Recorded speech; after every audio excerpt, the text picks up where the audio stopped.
అమెరికాకి మంటెక్కి ఎందుకయ్యా ఈ ఆంక్షలు ఈ లెక్కలు పెట్టుకొచ్చిందంటే అమెరికా వాళ్ళు చెప్పే లెక్క ఏంటంటే 84% మెక్సికోలో తయారైన ఉత్పత్తులు అమెరికాలోనే అమ్ముకుంటారట.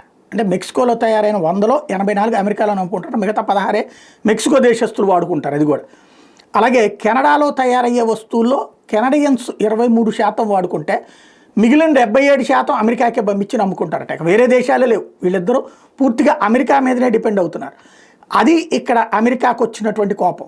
అదే సందర్భంలో ఏదైతే కెనడా నుంచి ఎక్స్పోర్ట్స్ పరంగా చూస్తే అమెరికాకి 2023లో $439 బిలియన్, చైనాకి $22 బిలియన్, జపాన్కి $11 బిలియన్, బ్రిటన్కి $10 బిలియన్, అట్లా అతి తక్కువ ఆయా దేశాలకు ఉంటే ఒక్క అమెరికాకే హైయెస్ట్ నడుస్తున్నటువంటి నేపథ్యంలోనే ఈ విధమైనటువంటి ఆంక్షలు పెడుతుంటే మా వల్ల మీరు సంపాదించుకుంటున్నారు అన్నటువంటి దాంతో ఇంకో ₹50 మాకు ఎక్కువ పన్ను కట్టండి అంటుంది. ఈవెన్ భారతదేశాన్ని కూడా అది అడుగుతుంది.